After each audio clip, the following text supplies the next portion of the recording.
આપ સૌને મારા સાદર પ્રણામ। આપણી આ ચેનલમાં આપ સૌનું હાર્દિક સ્વાગત છે। આજે વાત કરીશું તારીખ 21 મે 2024ના રોજ વૈશાખ સુદ તેરસના દિવસે નૃસિંહ જયંતિ છે, જે અંગેની પુરાણોમાં નરસિંહ અવતારની કથાઓ આલેખાઈ છે। રાક્ષસોની માતા દિતિના બે રાક્ષસ પુત્રો હિરણ્યાક્ષ અને હિરણ્યકશ્યપુ જાણીતા છે। શ્રી વિષ્ણુએ વરાહ અવતાર ધારણ કરીને રાક્ષસ હિરણ્યાક્ષનો વધ કર્યો।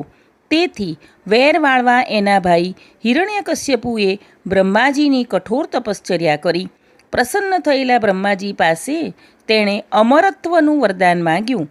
ભગવાન, મને એવું વરદાન આપો કે કોઈ પણ મનુષ્ય, દેવ કે દૈત્યથી મારું મૃત્યુ ન થાય। વળી પૃથ્વી ઉપર કે આકાશમાં દિવસે કે રાત્રે, શસ્ત્ર કે અસ્ત્ર કશાયથી મારું મૃત્યુ ન થાય। દેવો ઉપર વિજય પ્રાપ્ત કરી હું દેવરાજ ઇન્દ્ર બની જાઉં। બ્રહ્માજીના વરદાનથી છકી ગયેલા તેણે સર્વત્ર ઉપદ્રવ મચાવ્યો। યજ્ઞ યજ્ઞાદિ ધર્મ કર્મની તમામ પ્રવૃત્તિઓને નષ્ટ ભ્રષ્ટ કરી દીધી। તેણે ઇન્દ્રનું રાજ્ય પણ પચાવી પાડ્યું। આવા હિરણ્યકશ્યપુનો પુત્ર પ્રહલાદ મહાન વિષ્ણુ ભક્ત હતો।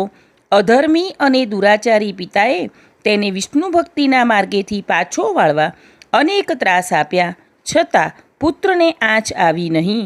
છેવટે એકવાર પોતાના એ ભક્ત પુત્રને સભા મંડપમાં હણવા તેણે ઉઠાવેલી તરવાર એક થાંભલા સાથે ટકરાઈને એમાંથી ભયંકર અવાજ સાથે નહીં નરનો કે નહીં પશુનો એવો અર્ધ નરનો અને અર્ધ સિંહનો સંયુક્ત એવો ભયાનક નૃસિંહ અવતાર પ્રગટ થયો।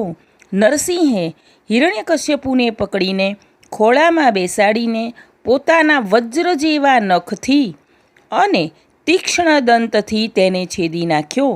એમાં બ્રહ્માજી સમક્ષ કશાયથી ન મરવાની તેની શરતો જળવાઈ ગઈ। આસુરી શક્તિનો સંહાર થતાં દેવોએ પુષ્પવૃષ્ટિ કરી।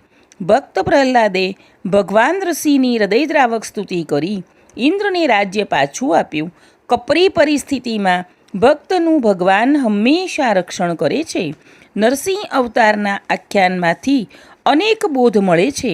હિરણ્યાક્ષ અને હિરણ્યકશ્યપુ એવા રાક્ષસોના નામનો ગૂઢાર્થ પણ સમજવા જેવો છે। હિરણ્ય એટલે સુવર્ણ, જે લોભનું પ્રતીક છે।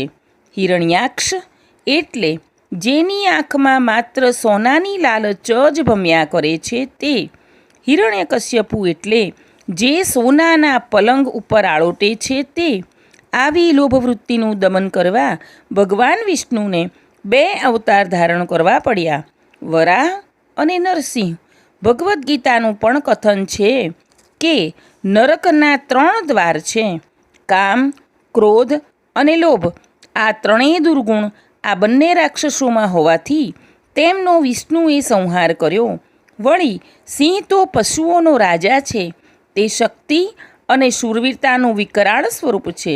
તો ચાલો આજે ભક્તોના દુઃખ દૂર કરનાર એવા શ્રી વિષ્ણુજીના નૃસિંહ અવતારની પૂજા કરીએ। આશા રાખું છું કે શ્રી વિષ્ણુનો નૃસિંહ અવતાર અને તેની માહિતી આપ સૌને ગમી હશે।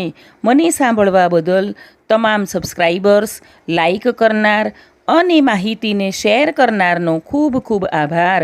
જો આપ આ વિડીયોને પહેલી વખત જોઈ રહ્યા છો તો આ ચેનલને સબસ્ક્રાઈબ જરૂરથી કરી દેજો, જેથી તમામ માહિતી આપ શ્રીને જલ્દીથી મળી શકે। આગળના વિડીયો જોવા તથા સાંભળવા માટે આપણી આ ચેનલને લાઈક, શેર અને સબસ્ક્રાઈબ કરજો।